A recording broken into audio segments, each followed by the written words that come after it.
In an immaculate mansion, a girl lived in silence, a prisoner of cold rules and absent affection. The arrival of a sensitive nanny breaks the veil of perfection and reveals the pain hidden among the rooms.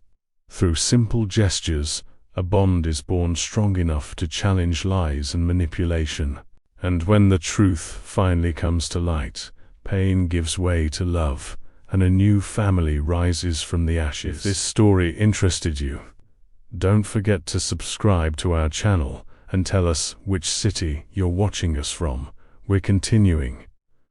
In the hills of Aspenwood, an imperial city nestled in the Blue Ridge Mountains, the Albury mansion stood imposingly amidst meticulously designed gardens, with its 3 stories of neoclassical architecture, colorful stained glass windows, and a privileged view of the surrounding forest. The property seemed straight out of a fairy tale. But for Beatrice, a girl of only 8 years, that opulent place had transformed into a silent prison ever since her mother, Eleanor Albury, had departed this world after a long illness. Behind the stone walls and windows, adorned with imported silk curtains, Beatrice lived her days counting the hours until her father, Edward Albury, one of the biggest entrepreneurs in the technology industry in the United States, returned from his frequent business trips. The almond-eyed girl with curly brown hair, a direct inheritance from her mother, who hailed from the southern states, was the living image of Eleanor, a fact that did not go unnoticed by Deborah, Edward's current wife. Deborah Montgomery Albury, a 34-year-old former model, had captivated Edward during a charity event in New York City, just 6 months after Eleanor's passing. With her stunning beauty, sharp intelligence, and calculated charm, it didn't take long for the lonely widower to succumb to her allure. The wedding took place in a discreet ceremony, much to the chagrin of the press, who would have loved to turn the union into a spectacle. "Beatrice, how many times do I have to repeat that you shouldn't run through the hallways?" Deborah's voice echoed through the main hall, cold as the marble that lined the floor. The girl stopped immediately, hugging her storybook against her chest. "Sorry, Aunt Deborah," she murmured, lowering her eyes. "I'm not your aunt. I am your stepmother, your mother now. And I've told you, I don't want to hear those heavy footsteps around the house. You sound like an elephant. A girl from a good family should move with grace." Beatrice nodded, holding back the tears that threatened to fall. She had learned, in recent months, that crying in front of Deborah was a guarantee of going without dinner to control. Unnecessary drama, as her stepmother would say. When Edward was home, Deborah transformed. Her voice acquired a melodic and sweet tone, her gestures became delicate, and her face always displayed a radiant smile. To the entrepreneur, his new wife was an angel who had rescued his life from the abyss of sadness and loneliness. A dedicated woman who cared for his daughter with maternal love. "Darling, I think Beatrice needs more discipline. I'm worried she's becoming too spoiled with the absence of a strong maternal figure," Deborah commented one evening, during a sophisticated dinner prepared especially for Edward's return from a trip to Europe. "Do you think so?" Edward asked, looking at his daughter, who ate in silence on the other side of the table. "She seems so quiet lately." "Exactly. That quietness is worrying. When you're not here, she has fits of rebellion. Dr. Evans suggested we could hire a specialized nanny to help with her education, someone with a pedagogical background." Edward frowned, observing Beatrice more closely. The girl, once so talkative and cheerful, now seemed like a small statue, focused only on cutting her vegetables into smaller and smaller pieces, without actually eating them. "Perhaps that's a good idea," he finally agreed. I can ask Helen from HR to find someone qualified. That won't be necessary. My love, Deborah smiled, placing her delicate hand over Edward's. I've already conducted a few interviews. I found a perfect young woman for the position. She has experience with difficult children and impeccable references.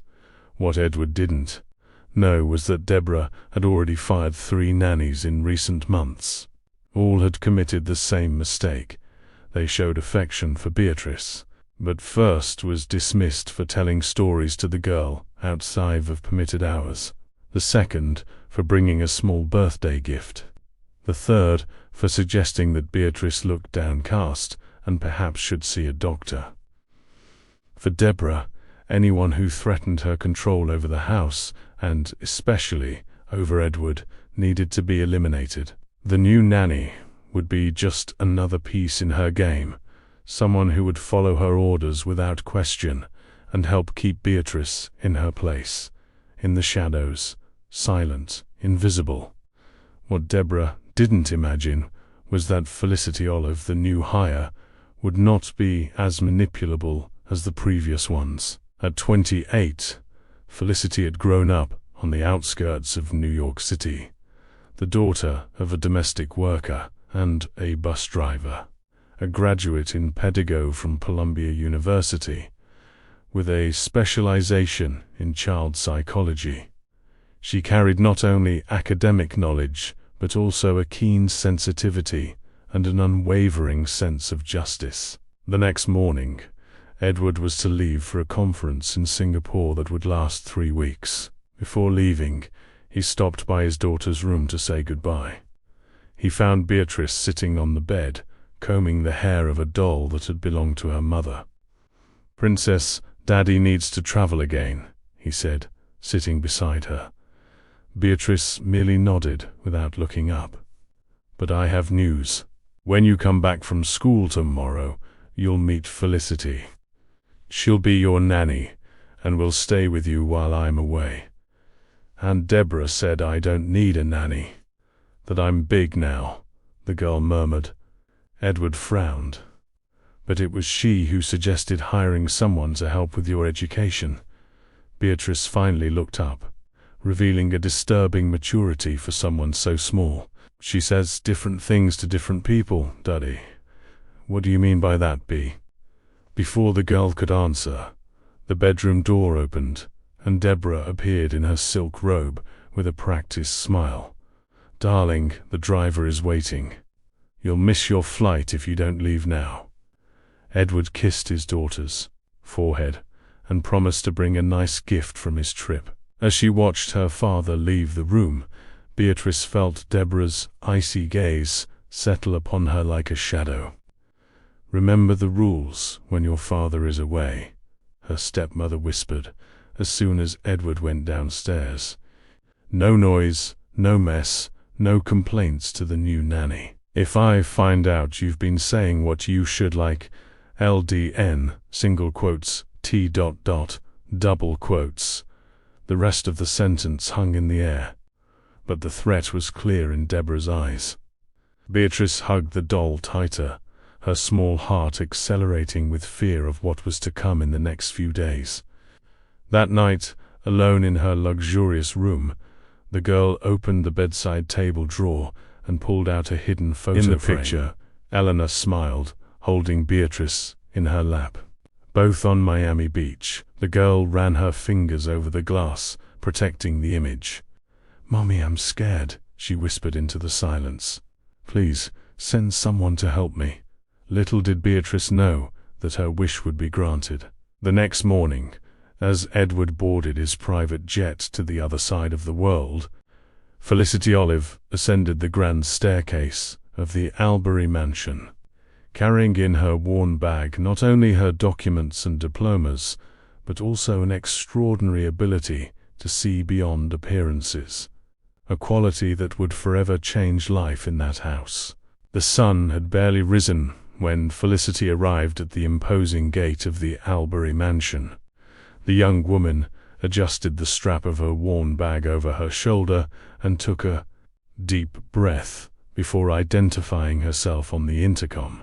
She observed the perfectly manicured gardens while waiting, thinking about how that scene contrasted with the simplicity of the two-room apartment she shared with her mother in Queens, New York. After passing through the strict security of the luxury condominium, Felicity was led along a path of ornamental stones to the main entrance of the mansion. The grandeur of the place did not intimidate her. During college, she had worked as a tutor in the homes of wealthy families to pay for her studies. "Mrs. Olive, be punctual." Deborah's voice sounded cold as the door opened. Without a good morning or any other greeting, Beatrice's stepmother assessed the newcomer from head to toe with a critical eye. "Good morning, Mrs. Albury." "You can call me Felicity," she replied with a polite smile, extending a hand that was not accepted. "I prefer to maintain formality." Deborah turned her back, indicating that Felicity should follow her. "I'll show you where you'll be staying and explain your duties." As she walked through the corridors adorned with works of art and designer furniture, Felicity absorbed every detail of the environment. Her eyes, trained in observing child behavior, immediately noticed the absence of any sign that a child lived in that house. There were no toys, drawings on the refrigerator, or any other trace of Beatrice's presence in the common areas. "Your room is in the service area, next to the kitchen," Deborah explained, leading her through a discreet passage beside the main staircase. "The girls' meals must be served punctually at the times established in this schedule." Deborah handed her a folder with several printed sheets containing rigid schedules for each of Beatrice's activities: studies, meals, bath, free time, which was no more than 30 minutes daily, and bedtime. "The girl has a tendency towards indiscipline and tantrums when contradicted," Deborah continued, her metallic voice echoing down the narrow corridor leading to the back of the mansion. "Any inappropriate behavior must be reported to me immediately." Felicity nodded silently, storing each word for later analysis, something in the way Deborah referred to her stepdaughter as the girl instead of using her name caused immediate discomfort. The room designated for the nanny was small but comfortable, with a single bed, a compact wardrobe, and a desk. The only window overlooked an internal area with no view. "Beatrice is at school now. She'll be back at 1 p.m. and should have lunch at 1:30 p.m. sharp. No sweets before meals. After lunch, she has 2 hours of supervised study, followed by an hour of piano." Deborah consulted her expensive wristwatch. "I have urgent commitments now. The housekeeper, Mrs. Jenkins, will show you the rest of the house." As soon as Deborah left, closing the door with a dry click, Felicity relaxed her shoulders, which she hadn't realized were tense. She put her few clothes in the wardrobe and organized her work materials, carefully selected children's books, some educational games, and a notebook where she used to record observations about her students. Mrs. Jenkins, a 60-year-old woman with a face marked by time and kind eyes, appeared shortly after, bringing a tray with coffee and cheese bread. "You must be hungry after your journey," she said with a shy smile. "I came to bring you some coffee and show you the rest of the house." During the tour, Mrs. Jenkins spoke little, answering Felicity's questions with monosyllables or short phrases, always looking over her shoulder as if fearing to be overheard. It was when they reached Beatrice's room that Felicity felt something change in the housekeeper's behavior.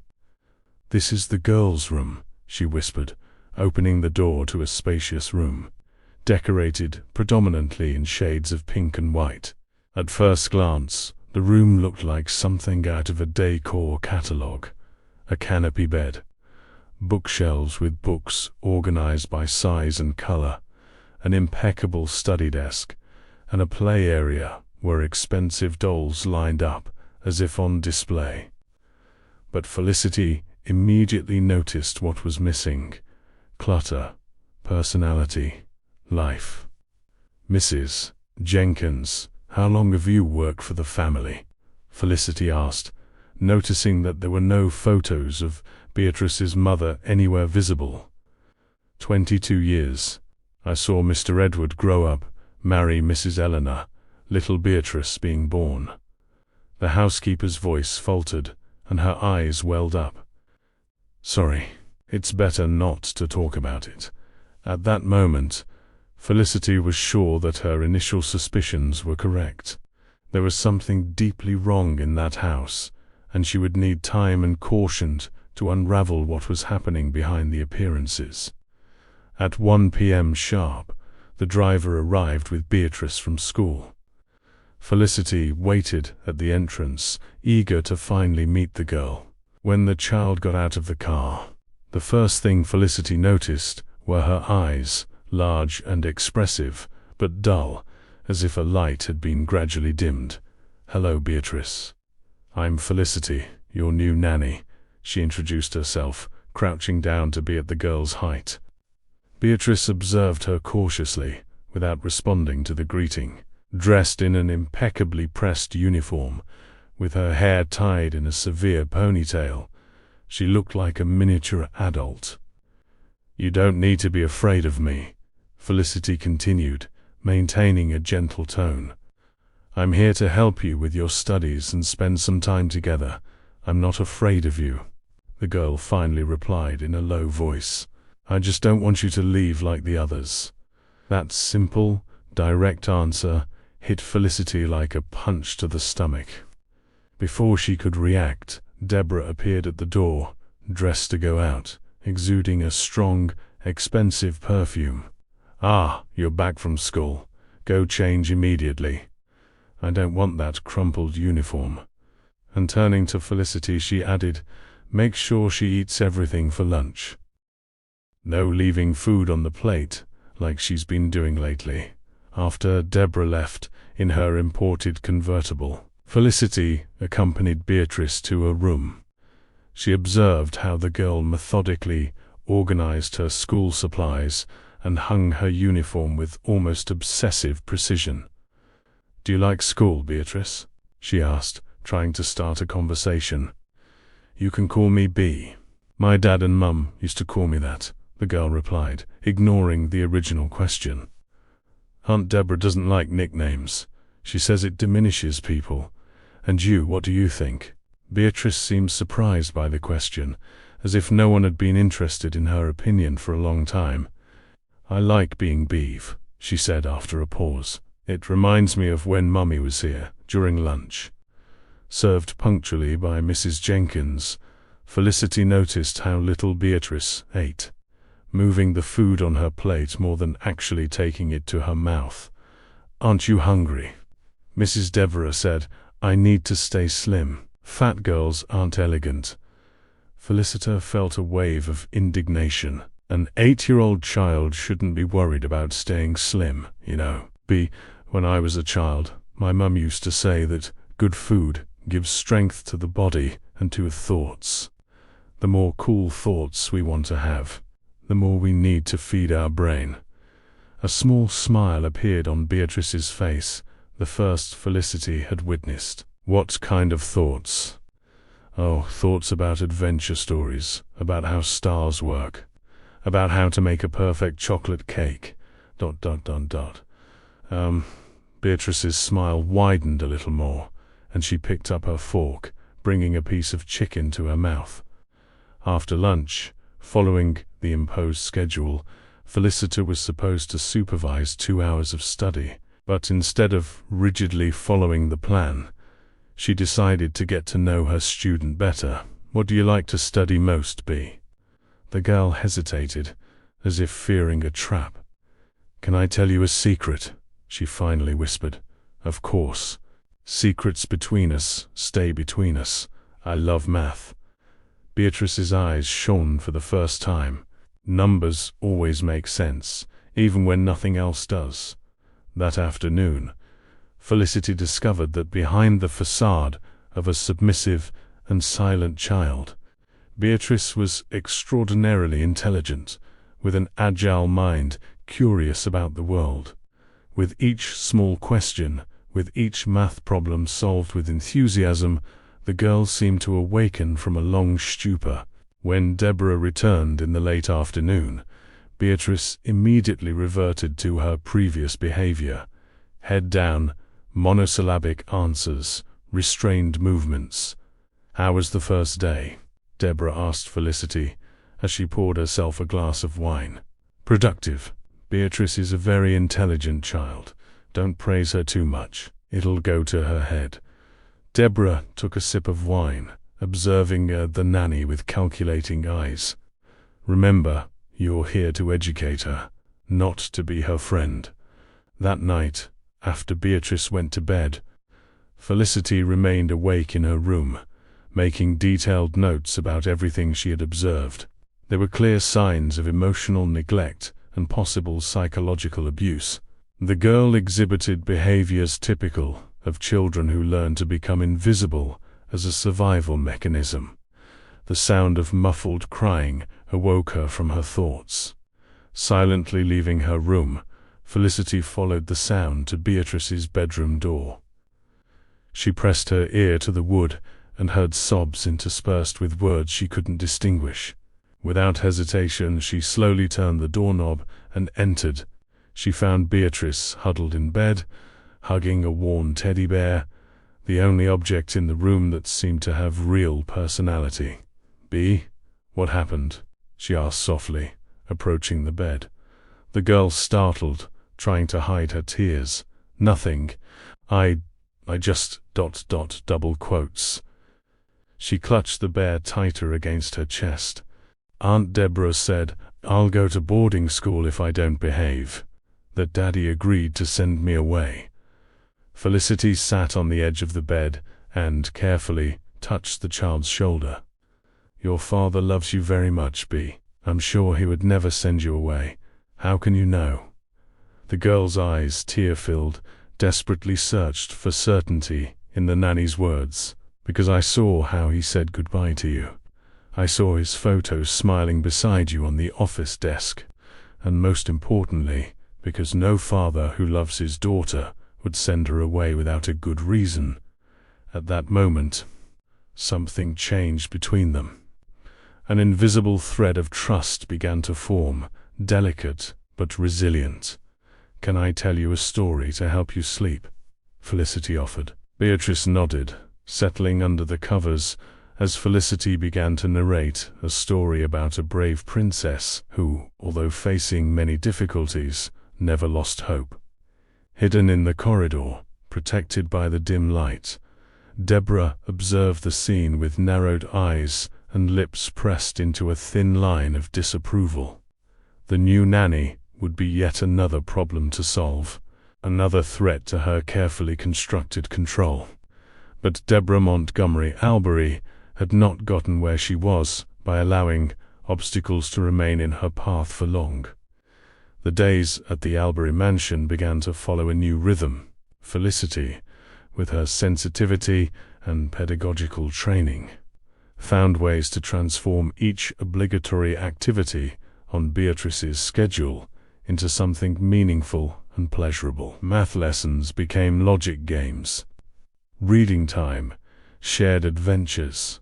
Even the dreaded piano lessons came to life when Felicity related the sheet music to stories of great composers.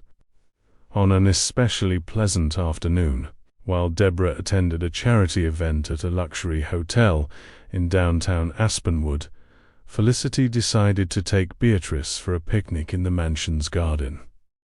"But the schedule says I should practice calligraphy now," Beatrice protested, looking nervously at the door, as if expecting her stepmother to appear at any moment. "We'll practice calligraphy in a different way," Felicity replied with a conspiratorial smile. "We'll take paper and pencils to the garden, and you can write about the flowers and birds we find." Beatrice's face lit up with the idea. They went down to the garden together, carrying a blanket, some sandwiches secretly prepared with Mrs. Jenkins's help, and the writing materials. They chose a spot under the shade of a leafy mango tree, away from the watchful eyes of the mansion. "Look, Felicity, a hummingbird," Beatrice exclaimed, pointing to a small bird with metallic green plumage that zigzagged among the flowers. "How beautiful! Do you want to write about it?" The girl nodded enthusiastically, lying on her stomach on the blanket, legs swinging in the air as she began to describe the bird in her notebook. Her concentrated little face, her tongue slightly showing between her lips as she carefully formed each letter, made Felicity's heart ache. How could anyone want to extinguish the natural light emanating from that child? "Felicity," Beatrice called, after a few minutes of writing, "do you think my dad will like to read this when he comes back?" "I'm sure he will. B.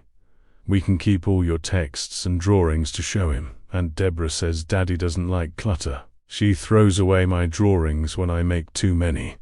Felicity felt a tightening in her stomach. "Well, from now on, we'll keep everything in a special folder in my room. It'll be our secret. What do you think?" Beatrice smiled, but soon her expression changed to worry. "What if she looks in your room?" "She has no reason to do that," Felicity tried to reassure her, although she wasn't so sure herself. "Besides, I have a perfect hiding place." In the days that followed, Felicity began to systematically document not only Beatrice's progress, but also Deborah's worrying behaviors. The stepmother, realizing her control was threatened, intensified her tactics. She criticized Beatrice's appearance in front of Felicity, suggested the girl was gaining weight, even though she was visibly thin for her age, and constantly questioned the nanny's methodologies. "I don't think it's appropriate for her to be reading these adventure books," Deborah commented.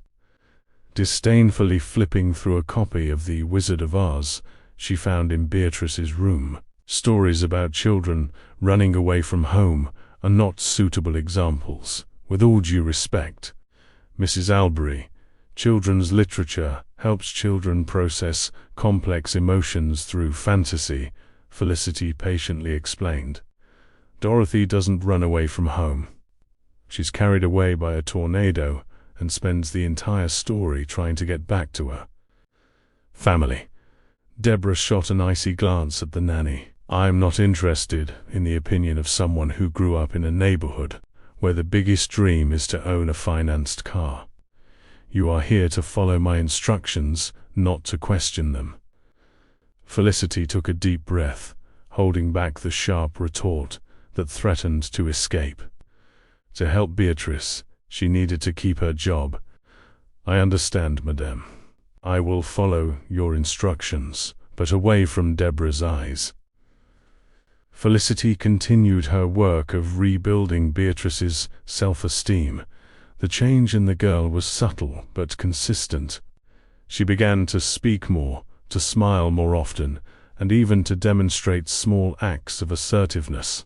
One afternoon, while Felicity was organizing Beatrice's school supplies, she noticed something hidden under the pile of notebooks.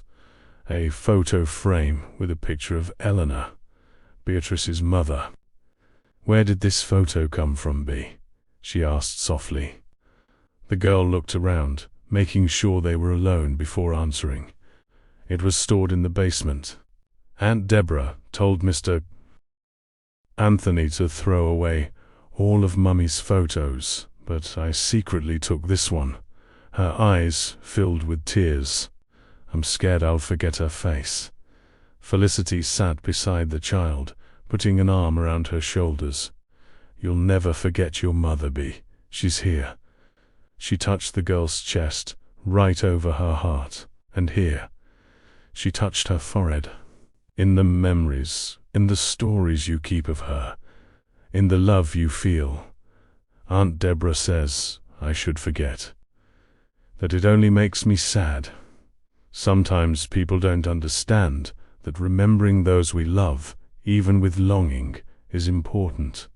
It's what keeps us connected. That night, after Beatrice fell asleep, Felicity received a call from Edward Albury. The entrepreneur called weekly to check on his daughter, and for the past 2 weeks, Felicity had managed to speak with him directly, without Deborah's intermediation.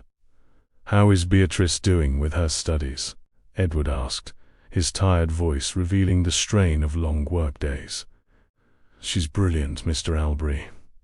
She has an impressive knack for math and an incredible imagination for writing. We're working on a small storybook she wants to show you when you return." There was a pause on the other end of the line. A book? She never mentioned liking to write, perhaps because she never had the opportunity to explore it before. Felicity suggested, careful not to sound accusatory. "Children need space to discover their passions. You're right. I've been so busy, double. Quotes, Edward's voice faltered for an instant.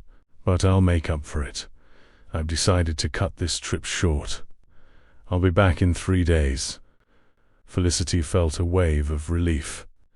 Edward's presence at home would change the dynamic, giving her the chance to show Beatrice's progress and perhaps begin to open his eyes to what was really happening when he was away. "Beatrice will be thrilled with the news. She misses you very much. Please don't tell her yet. I want it to be a surprise. And, Felicity." "Yes, sir. Thank you for taking such good care of my daughter. I can't express how important it is to know she's in good hands." The next morning, the atmosphere in the mansion was different. Deborah seemed agitated, moving through the house with nervous steps, giving contradictory orders to the staff. "I want this house impeccable. Edward is returning in 3 days, and everything needs to be perfect." She stopped when she saw Felicity coming down the stairs with Beatrice. "Ah, you two. Beatrice, today you'll have extra etiquette lessons. Your father will be home soon, and I don't want him to see you behaving like a savage, but today is Science Day on the schedule," Felicity observed, gently holding Beatrice's hand, which had begun to tremble. "The schedule has changed. I decide what's best for this house and for this child." Deborah approached, lowering her voice so only Felicity could hear. "Don't forget your place here, young lady. You are an employee, nothing more. Replaceable like any other." Felicity met Deborah's gaze without backing down. "My commitment is to Beatrice's well-being. Your commitment is to whoever signed your paycheck." Deborah smiled, a cold smile that didn't reach her eyes. "Now, take Beatrice for breakfast, and then prepare her for the etiquette teacher who will arrive in an hour." During breakfast, Beatrice ate in silence, her shoulders slumped and the old expression of apathy returning to her face. "It's okay, Bea," Felicity whispered as she poured orange juice for the girl. "Your dad is coming back, remember? That's a good thing." "Not when Aunt Deborah is like this," the girl replied, barely moving her lips. "She gets nervous before Daddy comes back. She says I have to be perfect or he'll be disappointed." The etiquette lesson was torture for Beatrice. The teacher, a rigid woman recommended by Deborah, criticized every movement of the girl. Her posture wasn't straight enough. Her smile was too wide. Her curtsy wasn't elegant. The way she held her fork was inappropriate. Felicity watched with a heavy heart, intervening when possible to relieve the pressure on the child. After 2 hours of constant criticism, she noticed that Beatrice was pale. "I think we need to take a break," she suggested, approaching the girl. "Beatrice doesn't seem to be feeling well." "Don't be ridiculous," the teacher retorted. "She's perfectly fine. This is just laziness or an attempt to get attention." But the next moment, Beatrice staggered and would have fallen if Felicity hadn't caught her. "See? I told you she wasn't well." Without waiting for a response, Felicity picked the girl up and carried her to her room. Beatrice was burning with fever. Felicity helped her change her clothes and lie down, then rushed to get an antipyretic and a damp cloth to place on her forehead. "I'm calling a doctor," she said, picking up the phone. "No." Beatrice clutched her wrist with surprising strength for someone so small. "Aunt Deborah doesn't like it when I get sick. She says it's being fussy." Felicity felt a wave of indignation rise in her chest. "It doesn't matter what she thinks. You have a high fever and need a doctor." Deborah appeared at the door, drawn by the commotion. "What's going on here?" "The lesson isn't over yet. Beatrice has a high fever. We need to call a doctor. Don't be dramatic. Just give her an antipyretic and let her rest a bit. Doctors are for real emergencies. With all due respect, Mrs. Albury, a high fever in children is a real emergency. If you prefer, I can call Mr. Edward directly and inform him of the situation." Deborah's face paled for an instant, revealing the fear behind her facade of control. She knew that medical neglect would be something even she couldn't justify to her husband. "Very well, call a doctor. But you will bear the consequences if this is just an exaggeration on your part." The doctor, an experienced pediatrician, arrived in less than an hour. After examining Beatrice, he diagnosed a throat infection that, if treated properly, would cause no major problems. "She needs rest, plenty of fluids, and these antibiotics for a week," he explained, handing the prescription to Felicity. "And no lessons or stressful activities for the next few days." "But she has important commitments," Deborah protested. "She can't just stay in bed like an invalid." The doctor looked at her severely. "Mrs. Albury, the child's health comes first. Any commitments can wait until she has recovered." After the doctor left, Deborah pulled Felicity into the corridor, out of Beatrice's earshot. "You're trying to make me look like a villain, aren't you?" she accused, her eyes glinting with suppressed rage. "Calling doctors unnecessarily, contradicting my orders in front of strangers. I'm just doing my job, which is to take care of Beatrice. And with all due respect, madam, her health is not negotiable." "Your job is to do what I tell you," Deborah hissed. "And believe me, I know exactly how to deal with insubordinate employees. You are not the first nanny to try to get too close to Beatrice or win Edward's sympathy. And you won't be the last to be fired." Felicity met Deborah's gaze without showing intimidation. "If Mr. Albury decides to fire me after seeing my work, I will accept it. Until then, I will continue to do my best for Beatrice."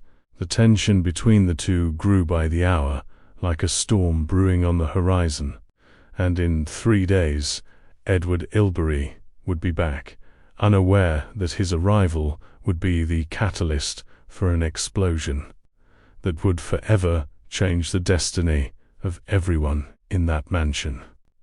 The Albury mansion buzzed with preparations for Edward's return. Staff hurried back and forth, polishing silverware, changing flower arrangements, and preparing the master's favorite dishes.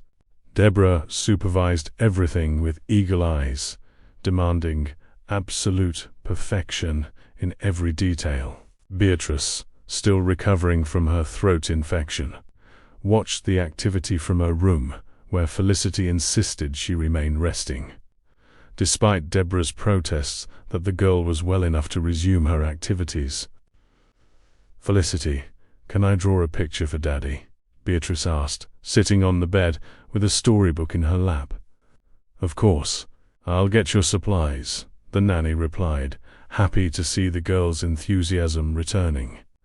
When she returned with the colored pencils and paper, she found Beatrice thoughtful, her gaze lost out the window overlooking the gardens. "What's wrong, Bea? Are you feeling ill again?" The girl shook her head negatively. "I'm wondering if Daddy will want you to leave," like the other nannies. Felicity sat on the edge of the bed, placing the drawing materials beside the girl. "Why do you think that?"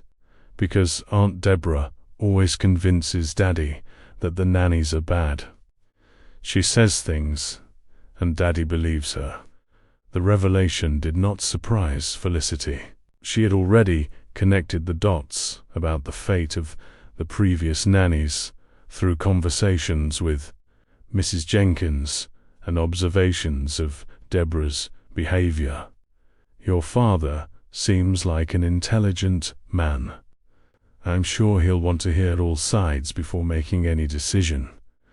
Beatrice did not seem convinced, but picked up a pencil and began to draw.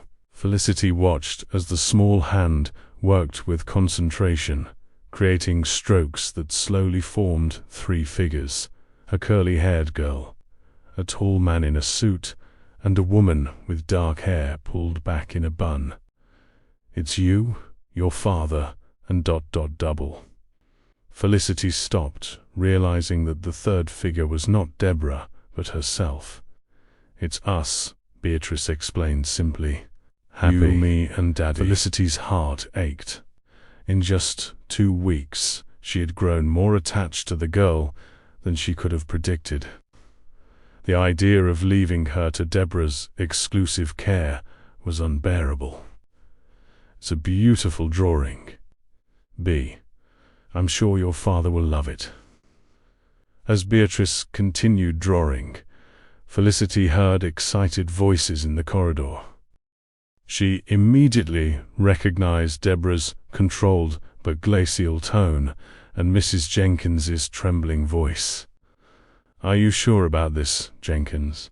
Deborah's voice was low, but laced with threat. "Because if you're lying to me, ... double quotes, I swear on my life, madam. I saw the young lady put the little box in her drawer. It looked like jewelry, ... Confused, she didn't have any jewelry box in her room. "Beatrice, stay here resting.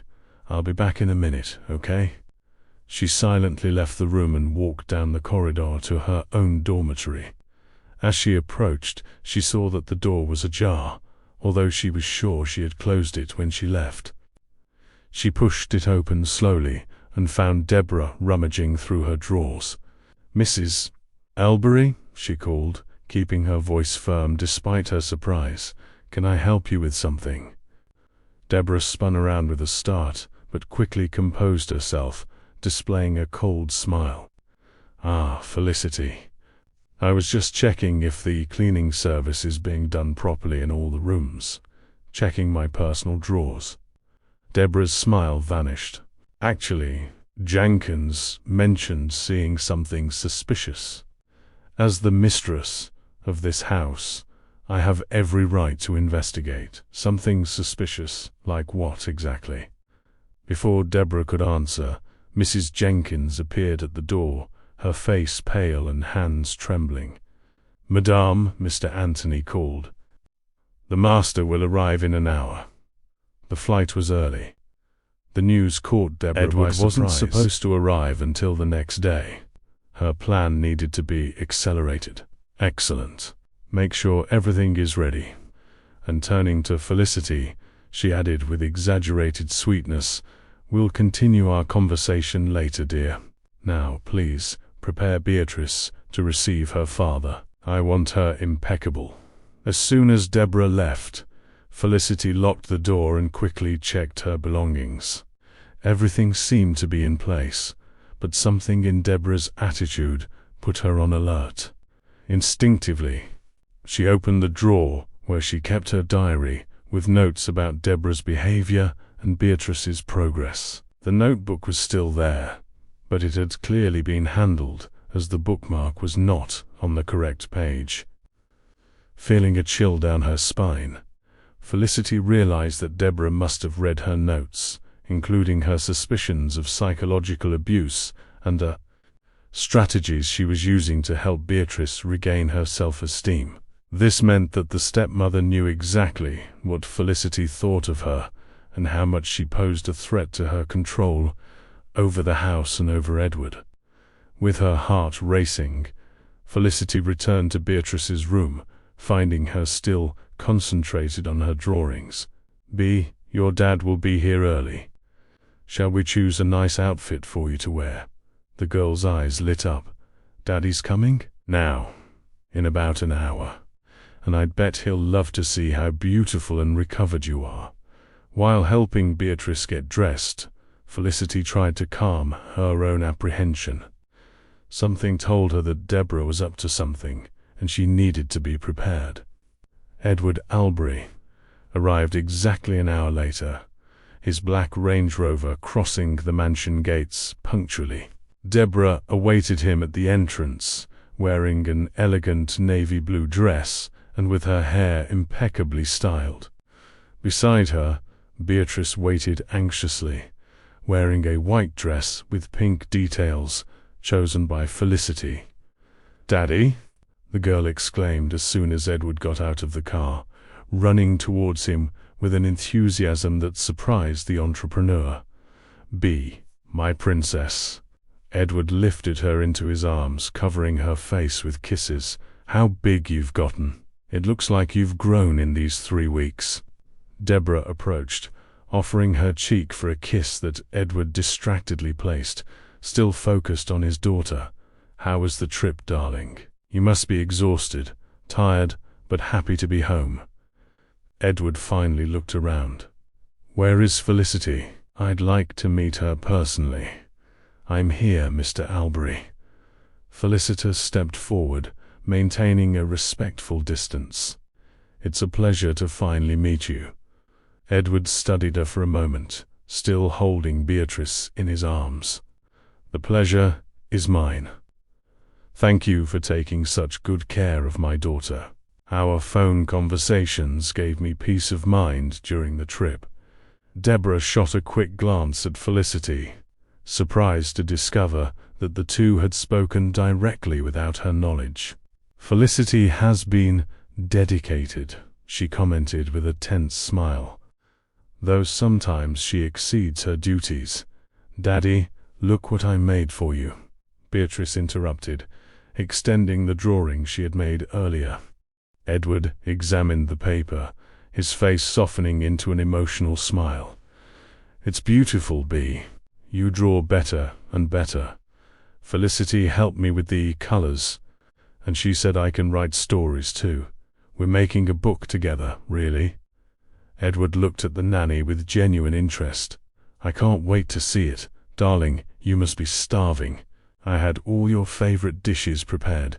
Deborah intervened, placing a possessive hand on her husband's arm. "Why don't we go inside? We can talk about Beatrice's book during dinner." Dinner proceeded in a strangely tense atmosphere. Deborah dominated the conversation, talking about social events and her philanthropic activities during her husband's absence. Edward, though polite, kept his attention divided between his wife and daughter, who seemed more animated than he remembered seeing in a long time. "So, did Beatrice have any problems during my absence?" Edward asked, addressing the table in general. "Actually, Felicity began. Nothing significant," Deborah quickly cut in. "Just a slight cold, now fully cured.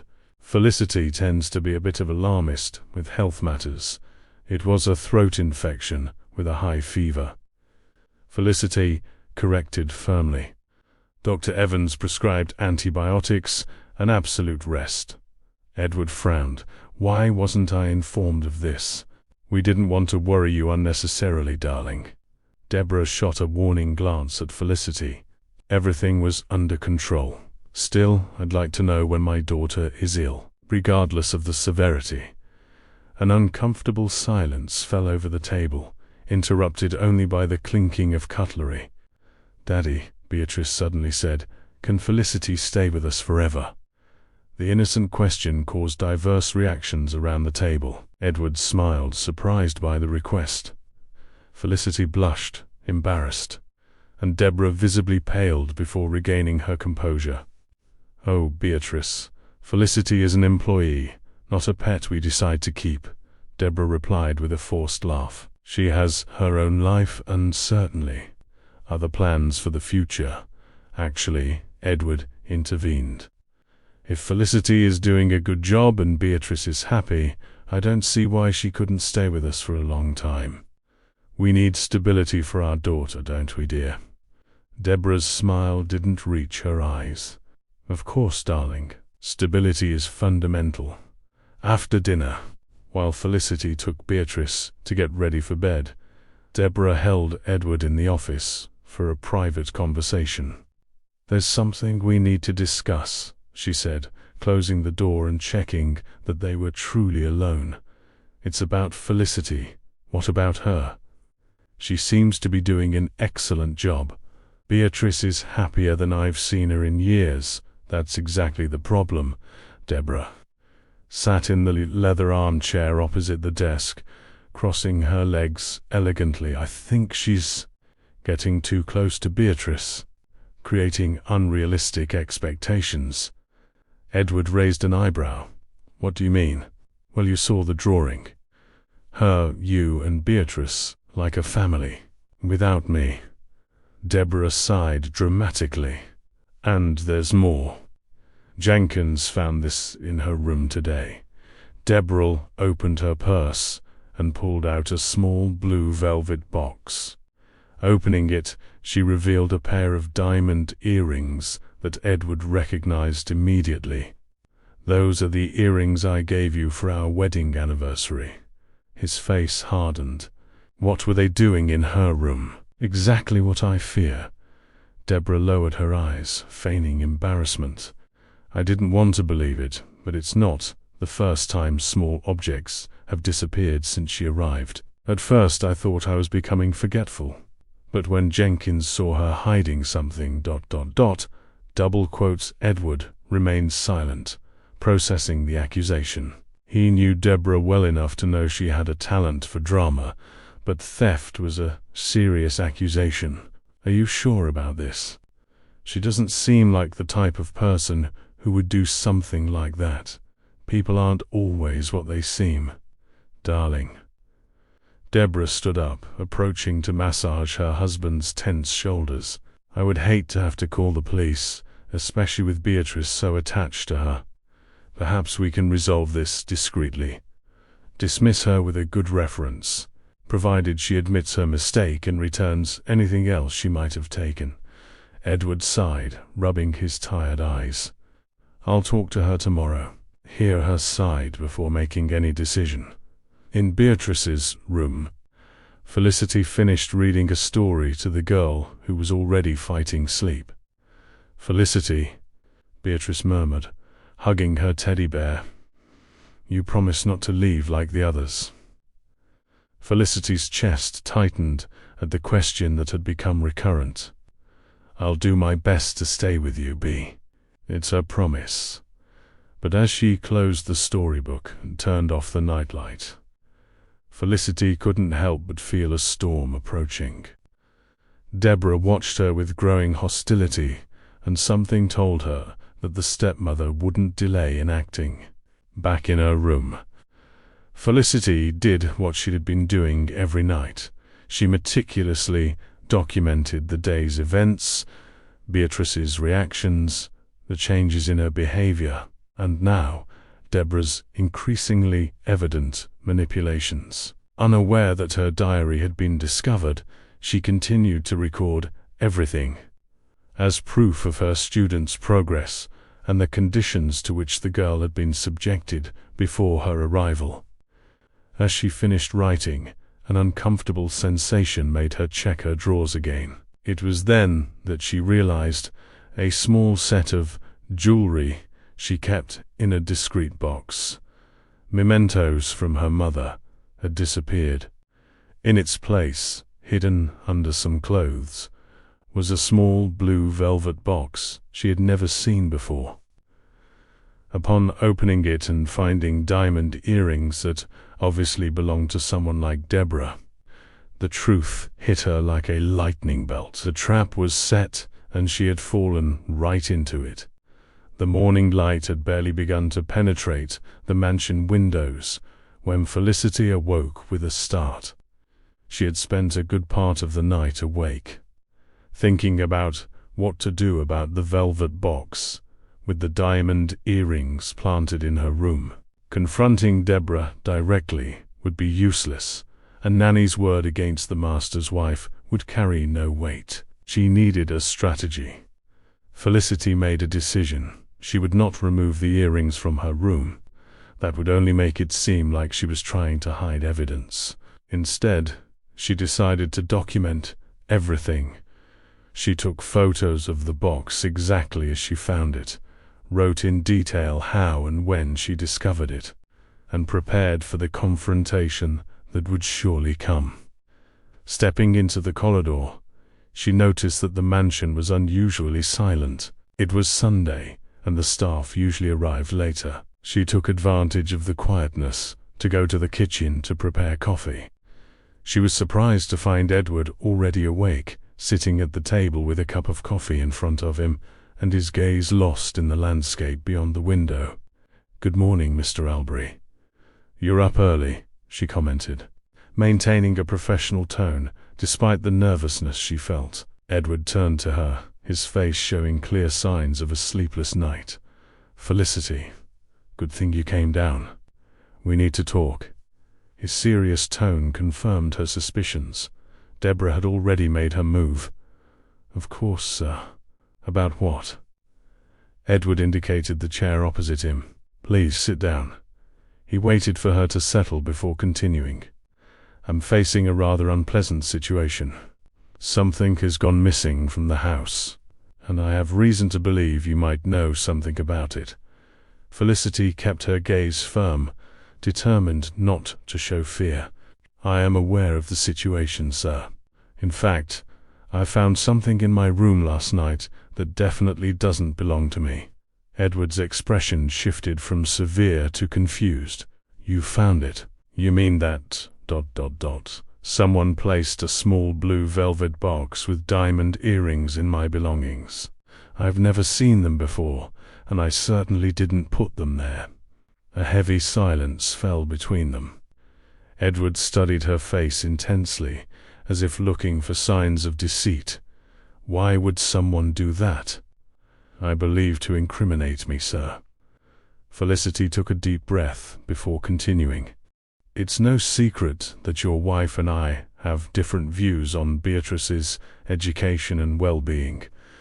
Edward frowned. "Are you accusing my wife of planting evidence against you?" "I am presenting a possibility that would explain how very expensive jewelry mysteriously appeared in my things. I have no reason to steal, Mr. Albury. I love my job. I care deeply about Beatrice, and my professional reputation is impeccable. You can check all my references." The entrepreneur seemed genuinely disturbed by the situation. He stood up and walked to the window, his back to Felicity. "Deborah told me a different story. She said Jenkins saw you hiding something, and that other small objects have disappeared since your arrival. That is absolutely false." Felicity's voice trembled slightly, not from fear, but from indignation. "Mr. Albury, I keep a detailed diary about Beatrice's progress. I note everything, her advancements, her difficulties, and also your wife's behavior towards her." Edward turned abruptly. "What do you mean by that?" "Your daughter lives in fear, sir. Fear of speaking too loudly, of laughing too much, of being noticed. She hides photos of her mother because your current wife forbade her from keeping them. She fears being sent to boarding school if she doesn't behave like a perfect lady.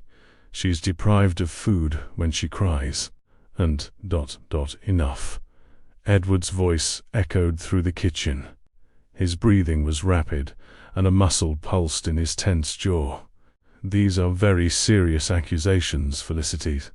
Do you have any proof of this? Besides my diary, which your wife already found and read without my permission, I have Beatrice's drawings, the doctor's reports on her fragile health, and Mrs. Jenkins's testimony, if she isn't too afraid to speak." At that moment, The sound of footsteps interrupted the conversation. Deborah appeared at the kitchen door, wearing a silk robe and with her hair perfectly styled despite the early hour. "Edward, what's going on here?" Her eyes narrowed as she saw Felicity sitting at the table with her husband. "Don't tell me she's trying to justify herself. We're talking." "Deborah." Edward's tone was controlled but cold. "Felicity is a quite different version of the facts." "Of course she does." Deborah let out a short, disdainful laugh. "What did you expect? That she would admit to the theft so easily?" She turned to Felicity with icy eyes. "You have 1 hour to pack your things and leave this house. I'm being generous by not calling the police." "Deborah, wait." Edward raised his hand in a placating gesture. "We can't make hasty decisions. Beatrice is very attached to Felicity, and we don't have concrete proof, .. double quotes, proof. The earrings were in her room. What more do you need?" Deborah's face was beginning to turn red, her usual composure rapidly fading. "Actually," Felicity interrupted, "I want to propose something. If you'll allow me, I'd like to show you where I found the earrings and exactly how they were. If I had stolen them, I certainly would have hidden them better, don't you think?" Edward nodded after a moment of reflection. "Let's see, Edward. You can't be considering ... enough, Deborah." Edward's voice revealed an authority rarely shown with his wife. "We're going to clear this up once and for all." The three headed to Felicity's room. The nanny opened the drawer where she had found the earrings, exactly as she had left them the previous night. "They're here, exactly as I found them.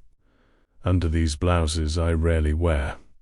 She picked up the box and handed it to Edward. "I noticed their presence when I was looking for my own jewelry that disappeared from the same drawer." "How convenient," Deborah scoffed. "Now you're going to say I stole your jewelry too." "I have no idea where my jewelry is, Mrs. Albury. I only know that I have no reason whatsoever to steal yours, especially considering they are easily identifiable pieces." Edward opened the box, examining the diamond earrings he'd given his wife the previous year. Something in his gaze changed, a shadow of doubt that wasn't there before. "Let's ask Beatrice," he said suddenly. "What? What could a child know about genuinely this?" Alarmed. "Perhaps nothing, perhaps everything. But she is smart and observant. If something strange is happening in this house, Beatrice might have noticed." Before Deborah could protest again, Edward was already heading to his daughter's room, followed closely by Felicity. Deborah had no choice but to accompany them, her face now a rigid mask of control. Beatrice was still sleeping when they entered. Edward sat gently on the edge of the bed and stroked her hair. "Princess, wake up. Daddy needs to talk to you." The girl slowly opened her eyes, smiling when she saw her father. "Good morning, Daddy." "Good morning, my love." Edward smiled, but his eyes remained serious. "I need to ask you some questions, and it's very important that you tell me the truth, okay? No matter what it is, you won't be in trouble." Beatrice nodded, sitting up in bed. Her gaze swept around the room, registering the presence of all the adults. And her body seemed to subtly stiffen when she saw Deborah. Edward began, showing the box with the earrings. "Have you seen these earrings before?" The girl looked at the jewelry and then at Deborah, a flicker of fear crossing her face. "Yes, there aren't Deborah's earrings. The ones you gave her for your wedding anniversary." "Very good." Edward kept his voice calm and encouraging. "And have you seen these earrings recently? Perhaps in someone's hand?" Beatrice hesitated, her eyes going from Edward to Deborah and then to Felicity.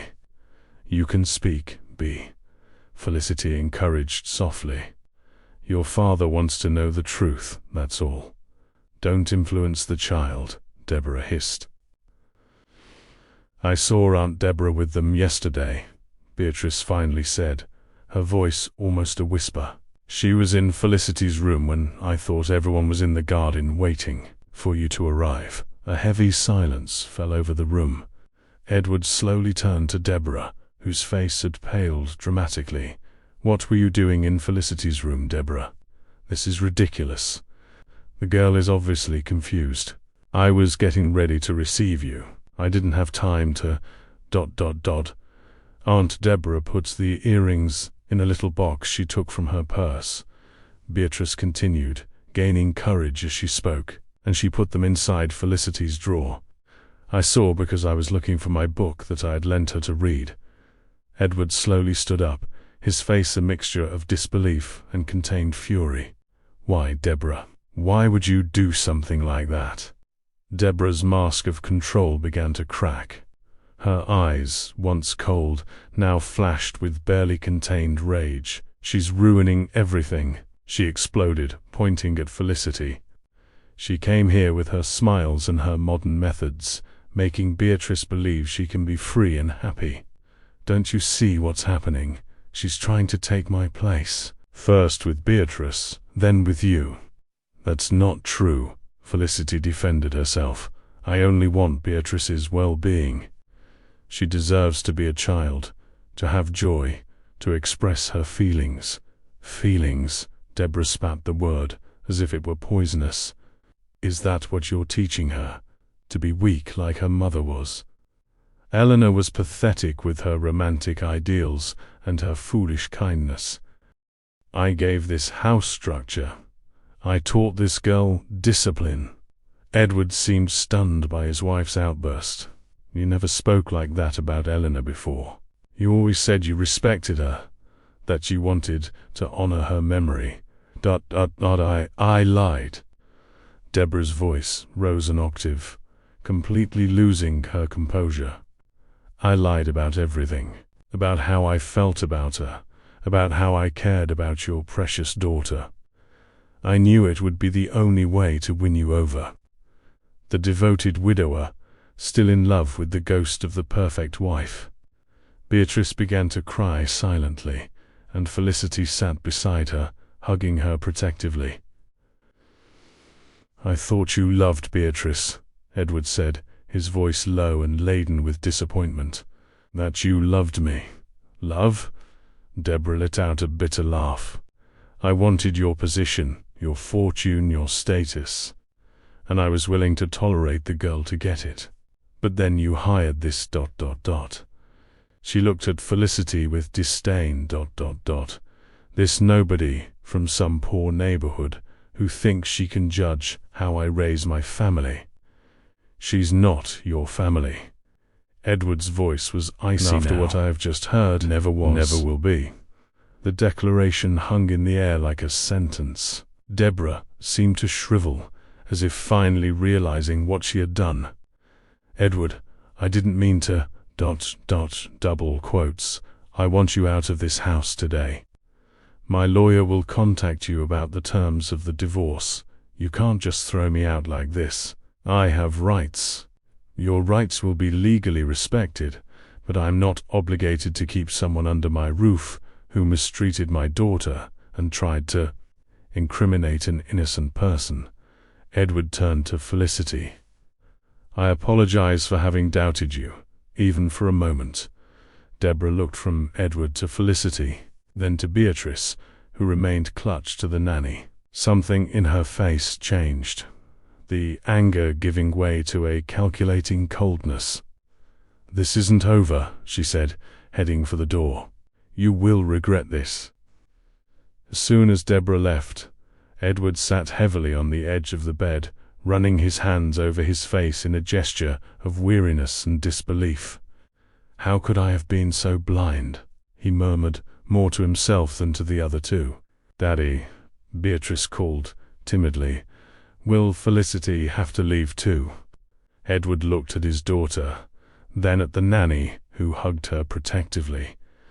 No, Princess. Felicity can stay with us for as long as she wishes. If she wants to, of course. Felicity felt a lump in her throat. In just 2 weeks, she had developed a deep bond with that child. The idea of leaving her now was unthinkable. I would be honored to continue, Mr. Albury. Beatrice is special to me. You've also become special to us, he replied, with a look that said much more than his words. In the weeks that followed, the Albury mansion underwent a transformation. The heavy curtains were replaced by light fabrics that let in more light. Photos of Eleanor, previously banished by Deborah, once again decorated the walls. Edward reorganized his schedule to spend more time at home, discovering the pleasure of accompanying his daughter's growth. Felicity continued as Beatrice's nanny, but her role gradually expanded. She helped the girl with her studies, but also advised Edward on educational and emotional matters. They dined together almost every night, talking and laughing like a true family. The divorce proceeded through legal channels, with Deborah demanding an exorbitant sum and threatening to expose alleged secrets of Edward to the media if her demands were not met. The entrepreneur remained firm, protecting Beatrice from the legal battles. On a Sunday afternoon, while Edward and Felicity watched Beatrice play in the garden, he finally verbalized what he had been feeling for weeks. "You saved my daughter, Felicity. And, in a way, you saved me too. I just did my job," she replied, blushing slightly. "No, you did much more. You brought light back into this house, for both of us." Their gazes met, and something silent but powerful passed between them. A mutual understanding, a recognition of feelings that had been gradually growing. "I think I have feelings for you, Felicity," Edward confessed, his voice low and hesitant.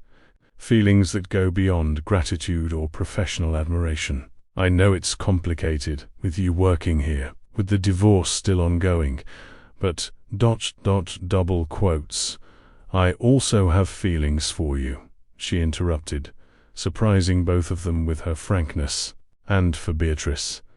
You two have become my family." Edward took her hand delicately, as if it was something precious and fragile.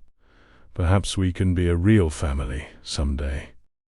"When all this is over," Felicity smiled, her heart overflowing with possibilities. But in the back of her mind, a small shadow persisted. Deborah's final threat, "This isn't over," seemed to hang like a distant cloud on the horizon of their newfound happiness. 6 months passed since Deborah's tempestuous departure from the Albury mansion. Spring had arrived in Aspenwood, covering the gardens with colorful flowers and filling the air with sweet scents. The house, once silent and oppressive, now resonated with laughter and conversations. Beatrice had blossomed like the garden flowers. At 9 years old, recently celebrated with a simple but joyful party, the girl had regained the sparkle in her eyes and the spontaneity that had been stifled by her stepmother. Her school performance, already good before, had become exceptional. Teachers frequently commented on her renewed creativity and enthusiasm. Edward, in turn, had completely reorganized his professional life. He reduced his travels to the necessary minimum, delegated responsibilities, and even set up a home office to be more present in his daughter's daily life. The transformation in his relationship with Beatrice was evident to all. They were now truly father and daughter, not just two people who shared the same surname and address. As for Felicity, her position in the house had changed significantly. Although she officially continued as Beatrice's nanny, in practice she had become much more a confidant for Edward, a maternal figure for the girl, and an essential presence in that rebuilt home. The feelings between her and Edward had grown, but both agreed to proceed with caution, respecting Beatrice's time to adapt to the changes and awaiting the finalization of the divorce. On a sunny Saturday morning, while Felicity helped Beatrice with a science project on the back porch, Edward received a call that would change the course of events. "Mr. Albury, this is Dr. Mason, your lawyer." "Good morning, doctor. Any news?" "Yes, and I'm afraid it's not good. Your ex-wife refused our last settlement offer and is threatening to take the case to the media. More concerning, she has filed for shared custody of Beatrice." Edward felt his blood run cold. Shared custody? That's absurd. She never showed the slightest genuine interest in Beatrice. Unfortunately, she is claiming that she was prevented from maintaining contact with her stepdaughter, and that she has an emotional bond with her. She is also insinuating that the real reason for the separation was an affair between you and the nanny, which could complicate things. That is completely false. Edward protested, lowering his voice as he noticed Felicity looking his way with concern. "There was nothing between Felicity and me during my marriage." "I believe you, Edward, but you know how these cases can get complicated when they reach the press. And unfortunately, the history of hiring a young, attractive nanny and then becoming involved with her would not be viewed favorably by a conservative judge." Edward ran a hand through his hair, feeling the weight of the situation. "What do you suggest?" "We need concrete proof of her behavior with Beatrice. Something that unequivocally demonstrates she is not suitable to exercise custody, even shared. Testimonies, records, anything." After hanging up, Edward remained motionless for a few minutes, absorbing the impact of the news. The idea of Deborah having any power over Beatrice again was unbearable. Finally, gathering courage, he joined Felicity and Beatrice on the porch. "Is everything all right, Edward?" Felicity asked, immediately noticing his worried expression. "We need to talk," he replied, trying to smile so as not to alarm Beatrice. "Later, when we can. B." Felicity nodded, understanding the gravity of the situation just from his tone of voice. That night, after Beatrice went to bed, the two met in the office. Edward explained the situation, not hiding his anxiety. "She can't win, Edward. Not after everything she did," Felicity said, indignant. "I have my diary with all the notes, the medical reports of the throat infection, the photos of Beatrice's underweight condition when I arrived. That helps, but it might not be enough. Deborah could claim that you exaggerated in your notes because you were interested in me." Edward blushed slightly. "We need something more compelling." Felicity reflected for a moment.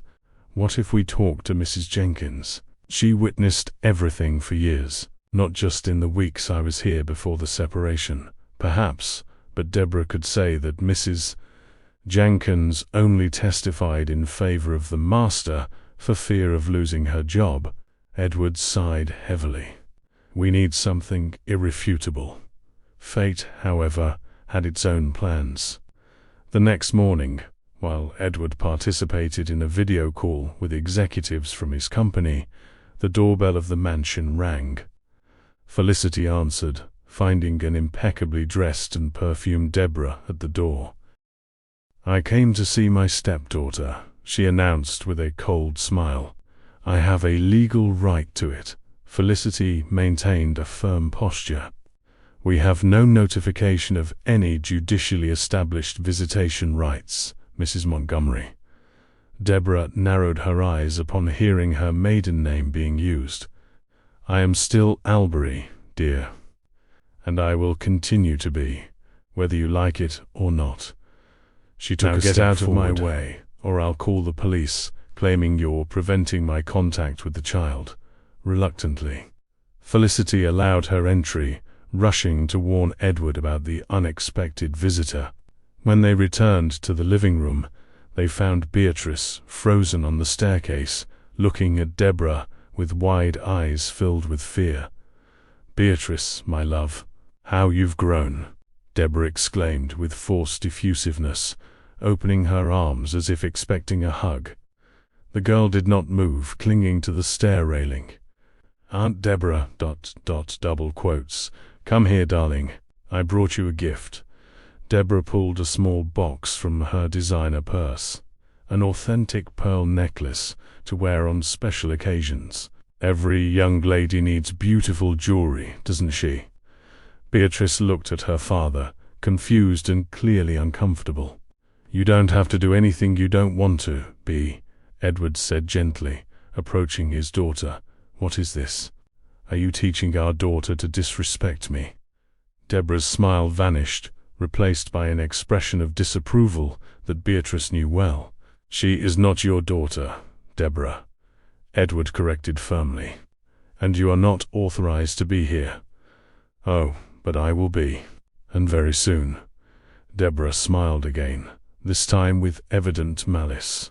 "When the judge grants shared custody, I will have every right to take her home with me on alternate weekends, holidays, vacations. It will be like old times, won't it, Beatrice?" Upon hearing this, something changed in the girl's face. Fear gave way to a surprising determination for someone so young. "I don't want to go with you," she declared in a clear voice. "Never again." "Don't be ungrateful," Deborah hissed, her veneer of gentleness cracking rapidly. "After all I've done for you, the sacrifices I made to turn you into a decent girl, ... You locked me in my room," Beatrice interrupted, descending a step, her voice gaining strength. "You left me without dinner when I cried. You said I was fat when I was hungry. You tore up the drawings I made for Daddy." Deborah paled, casting a furious glance at Edward. "She's lying. It's obvious you've instructed her to say these things. You threw away all my mother's photos," Beatrice continued, descending another step. "You called me ugly. You said Daddy didn't really love me, that he only stayed with me out of obligation. Enough." Deborah advanced towards the stairs, but Edward blocked her way. "Do not approach my daughter," he warned, his voice low but laden with an implied threat. "You will regret this, Edward. I will ruin you in the press. I will tell them how you replace me with this fifth-rate nanny." The sound of a recording playing interrupted the threat. A bit of her's voice, clear and unmistakable. I lied about everything. About how I felt about her. About how I cared about your precious daughter. I knew it would be the only way to win you over, ... Double quotes. Felicity held her cell phone, playing the audio she had secretly recorded during the confrontation in Beatrice's room months ago. "I wanted your position, your fortune, your status. And I was willing to tolerate the girl to get it." Deborah went livid, her face alternating between deadly pallor and furious redness. "This is illegal. You cannot record someone without consent." "Actually," Edward intervened, "in our jurisdiction, it is permissible to record conversations in which one participates, especially when there is suspicion of a crime, and child mistreatment is definitely a crime." Deborah looked at the three, cornered like a trapped animal. "You can't prove anything. We don't need to prove it to a court," Edward replied calmly. "It's enough to show your lawyer what we have. He will advise you to drop your absurd demands and accept a reasonable settlement. Unless, of course, you prefer this to go to trial and become public." Deborah's expression changed, calculating her options. She knew that her carefully constructed image in high society would not survive a scandal of that magnitude. "What do you want?" "For you to leave our lives, permanently. No custody requests, no threats, no contact. In return, we offer a generous but final financial settlement." After Deborah left, defeated but still casting hateful glances over her shoulder, the house seemed to exhale a collective sigh of relief. Beatrice ran into her father's arms, who lifted her into a tight embrace. "You were very brave, Princess. I'm so proud of you." "She won't come back anymore?" the girl asked, her little face pressed against her father's shoulder. "No, my love. She won't come back anymore." Felicity watched the scene with tears in her eyes, feeling a mixture of relief and love overflowing in her chest. Edward extended his free arm, inviting her to join the family hug. 3 months later, in an intimate ceremony in the mansion garden, Edward and Felicity were married. Beatrice, radiant in a light blue dress, proudly carried the rings, her smile illuminating the faces of all present. "With this ring," Edward said, sliding the delicate band onto Felicity's finger, "I promise to love and honor you every day of my life. Thank you for bringing light back into our home." "With this ring," Felicity replied. "Emotional? I promise to be by your side, and by Beatrice's side, at all times. You two have taught me the true meaning of family." After exchanging vows, Beatrice shyly approached Felicity. "Can I call you Mum now?" she asked, her eyes shining with anticipation. Felicity knelt to be at the girl's height, touching her face with tenderness. "It would be the greatest honor of my life, Bea." That night, after all the guests had left and Beatrice had fallen asleep, Edward and Felicity sat on the porch, contemplating the starry Aspenwood sky. "Did you ever imagine your life would change so much in such a short time?" he asked, holding his wife's hand in his. "Never," she admitted with a smile. "When I accepted this job, I just wanted to help a child who seemed to need someone. I never imagined I would find a home, a family. You saved our family, Felicity. Your love, your courage, your determination brought Beatrice back to life. And me too." She snuggled closer to him, feeling the comforting solidity of his body. "You know what Beatrice told me the other day? That she finally understands what a real family is. That it's not about living in a beautiful house or wearing expensive clothes. It's about people who care about each other, who protect each other and make each other happy." "She's right," Edward agreed, kissing Felicity's temple softly. "And that's what we are now, a real family." In the room, Beatrice slept serenely, hugging the teddy bear that had once been her only confidant. On her face, a small smile persisted, even in sleep, the smile of a child who finally felt safe, loved, and free to simply be a child. On the wall above her bed, a new picture had been hung, the drawing she had made months ago, showing 3 figures holding hands, her father, and Felicity, now carefully framed and protected by glass. Below the drawing, in still childish but determined handwriting, it read, "My family that loves me." And so, in the mansion that had once been a place of oppressive silences, now echoed the voices of a family rebuilt on foundations of love, respect, and courage. A story that began with pain, but which found, through small acts of kindness and great demonstrations of courage and of story, its true happy ending. We hope the story of Beatrice, Edward, and Felicity has touched your hearts. To continue this emotional journey, we have prepared a special playlist with equally captivating stories. Find it here by clicking to the left. If you enjoyed this narrative about love, courage, and new beginnings, don't forget to subscribe to our channel and like the video. Every day, we bring unique stories that explore the complexity of life and the transformations that true love can provide. Share in the comments if you have witnessed or lived a story of family rebuilding like this one. We look forward to reading your experiences and reflections.